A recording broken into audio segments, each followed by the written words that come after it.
Well, it's obviously about non-duality, and the way I approach non-duality and the way I talk about it in the books and in the lecture and workshops is in a very simple way. But here, simplicity can be very sophisticated because I expose a few tools that the spiritual seeker uses to be able to continue the search, to postpone, to see his or her true nature.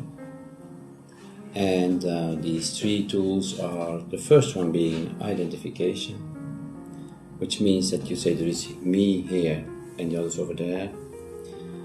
The second one, the belief in a spiritual good and a spiritual bad. Like I'm now only an average seeker and I'm looking for a perfect state, which I heard about in books and spiritual traditions who describe the lives of so-called enlightened beings or bodhisattvas. And then the third tool of the seeker is the belief in a past and a future.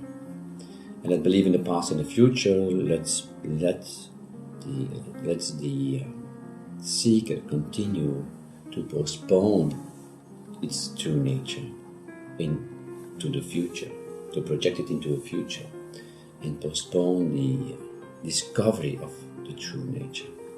So these three tools are shared with the audience in order that they might understand and have also the clarity that what you really are is not something that you have to go and look for, because it is what you are. However, what you believe you are, a seeker on a spiritual path, is exposed as an illusion. I'm not saying that day-to-day life is an illusion. I think it looks very real. And in day-to-day life, I feel like a person going from Belgium to Tokyo and traveling and talking to people according to a schedule that was based on time. But when it comes to non-duality, these three tools are rather obstacles. And the whole weekend that we spent together, and also afterwards, while we were having these private sessions here in this room of the publisher, was about pointing to that particular subject.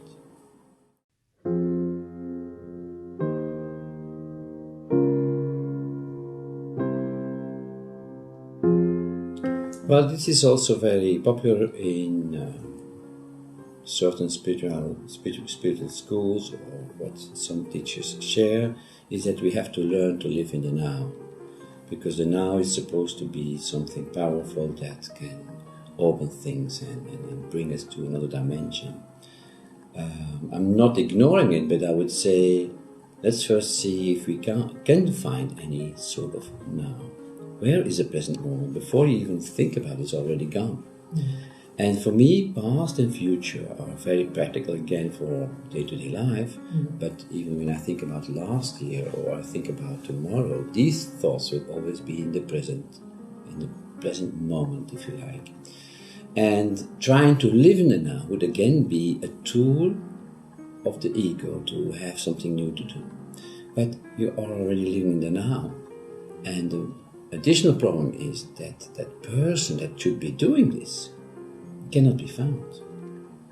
During the workshops here in Tokyo, we did several times experiments that we were looking for that person and nobody found it in the room. So if there is no person to be found, if that is only a concept that is appearing on that screen once in a while for a few milliseconds and then again, but only maybe 10 or 20 or 100 times a day, it's not even continuously there. It's not a real entity.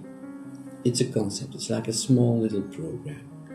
And that insight on a spiritual level can make you ask questions about where am I going? What is still missing?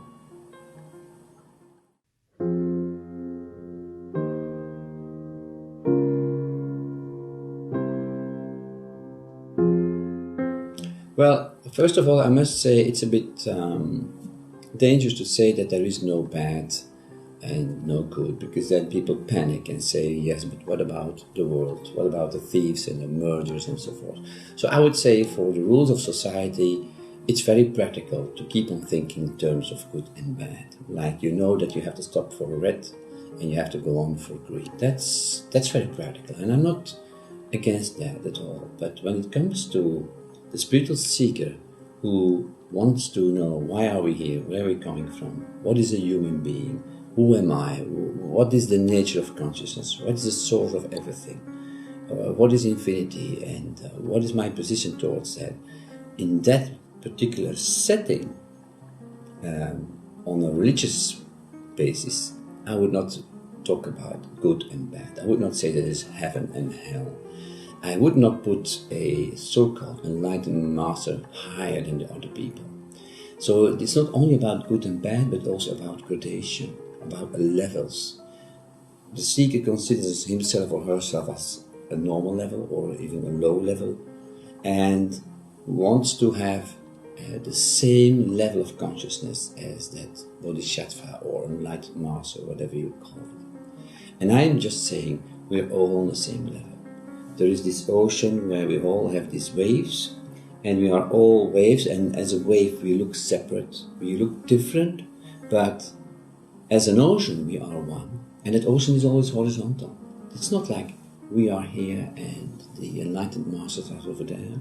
So in the workshops and during the talks, I say the quality of my consciousness is the same as the quality of the people who are sitting here.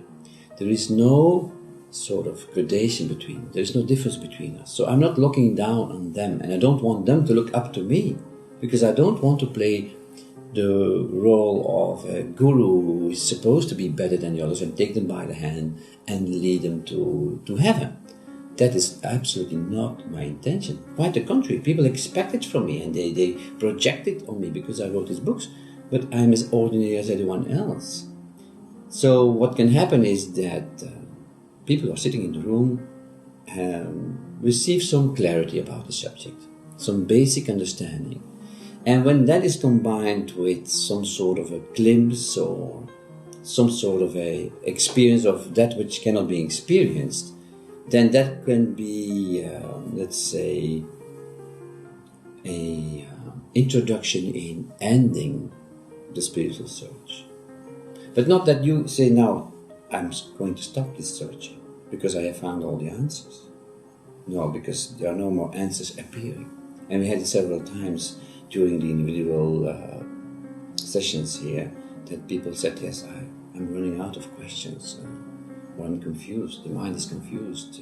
But that's rather a good sign, although I'm not going to talk about good and bad, but that's very, it's not a problem, let's put it that way.